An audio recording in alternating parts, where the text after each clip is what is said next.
Hello students, good evening. आप देख रहे हैं हमारा यूट्यूब चैनल कपूर क्लासेस और हम आपके लिए करा रहे हैं यूजेस, वो भी डिफरेंट टाइप्स।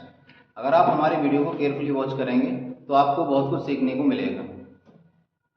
उसके बाद जो भी वीडियोस हम डाउनलोड कर रहे हैं, जो भी आपको दे रहे हैं मटेरियल, अगर आप उसको नोट डाउन करें और उसकी प्रैक्टिस करें तो जो भी आप कमियां करते हैं अपने सेंटेंस वगैरह बनाने में, वो सारी कमियां आपकी बिल्कुल समाप्त हो जाएंगी। तो आइए चलते हैं आज के टॉपिक की तरफ। आज का हमारा टॉपिक है यूज ऑफ एक्सक्लेमेटरी सेंटेंस। क्या होता है ये कि जिन वाक्यों में दुख सुख आश्चर्य आदि का भाव प्रकट होता है तथा वाक्यों के शुरू में अरे, अफसोस, आह आदि शब्द आते हैं।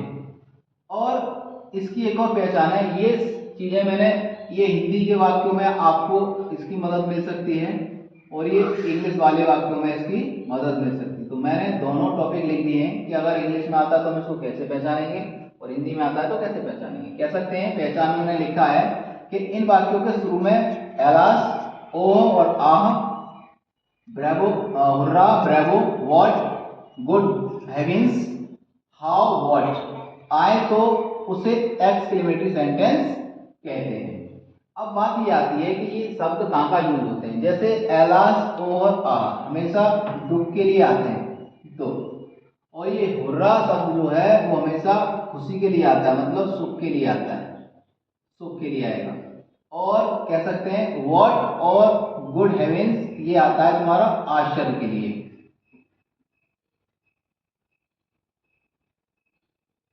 आश्चर्य के लिए आता है ये। अब बात ये आती है कि इसका एग्जाम्पल है एलास आई एम रुइंड।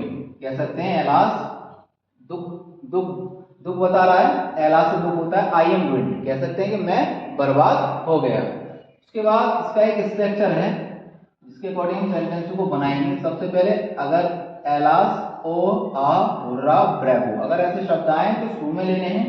उसके बाद हमें सब्जेक्ट लेना है, एच बी और M B according to tense लेना है, ऑब्जेक्ट लेना है, देन अदर वर्ड्स लेना है। कुछ वर्ड्स मैंने लिख दिए हैं, जैसे अरे को हुर्रा कहते हैं, अफसोस और हाय के लिए एलास आता है, शाबाश के लिए ब्रेवो आता है। तो सेंटेंस बनाते हैं। हमारे पास है अफसोस वह मर गया, तो अफसोस है तो यहाँ लिखा है अफसोस और हाय के लिए हमें एलास लगाना है शुरू में, एलास।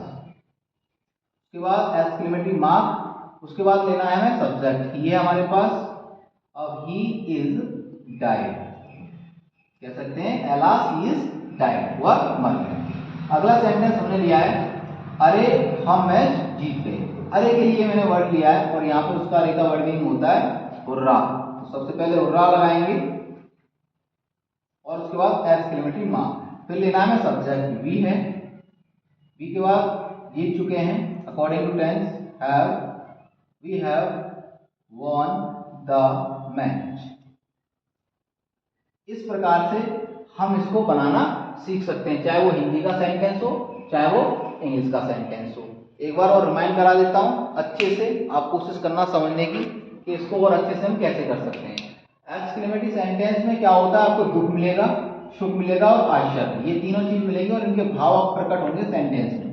उसके बाद बात करें कि ऐसे वाक्यों के शुरू में अगर हिंदी का वाक्य हम बना रहे हैं तो हमें शब्द मिलेंगे अरे, अफसोस, आह और ओह आदि शब्द हमें नजर आएंगे। इसकी अंग्रेजी हमें सबसे पहले लगानी होती है। उसके बाद अगर इंग्लिश का आप सेंटेंस पहचान रहे हैं कि एक्सक्लेमेटरी क्या है, तो क्या होगा, इन वाक्यों के शुरू में आपको एलास मिलेगा, ओह मिलेगा और आह मिलेगा, ये तीनों वर्ड दुख के लिए आते हैं। उसके बाद हुर्रा मिलेगा, पर हुर्रा शब्द जो है वो हमेशा खुशी के लिए आता है, सुख के लिए। ब्रेवो और व्हाट, गॉड और हेवेंस ये हमें आश्चर्य के लिए आते हैं शब्द, और व्हाट और हाउ आए तो ऐसे शब्दों को हमें कहना है एक्सक्लेमेटरी सेंटेंस। अब हमने एक सेंटेंस लिया है इंग्लिश का, एलास और मार्क आई एम गोइंग कह सकते हैं मैं बर्बाद हो गया। उसके बाद हिंदी वाले वाक्य अगर बनाने हैं तो उसके लिए एक स्ट्रक्चर है, ये फॉर्मूला है। सबसे पहले एलास और ah, hurrah, bravo plus subject H B plus M B according to tense, उसके बाद object then other words. Hindi का सेंटेंस हमने लिया है अफसोस वह मर गया, अफसोस की स्पेलिंग होती है एलास, उसके बाद ही इज डाइड वो मर गया, उसके बाद अरे हम मैच जीत गए, तो अरे का स्पेलिंग होता है हुर्रा और exclamatory mark we have won the match. आशा करता हूँ वीडियो आपको अच्छा लगेगा। अगर वीडियो अच्छा लगे तो हमारे वीडियोस को आप अपने फ्रेंडों के पास शेयर करें, और अगर आप चैनल पर नए हैं तो चैनल को सब्सक्राइब करें और बेल आइकन प्रेस करें, ताकि आने वाले वीडियोस का नोटिफिकेशन आप तक पहुंचे। Thank you for watching.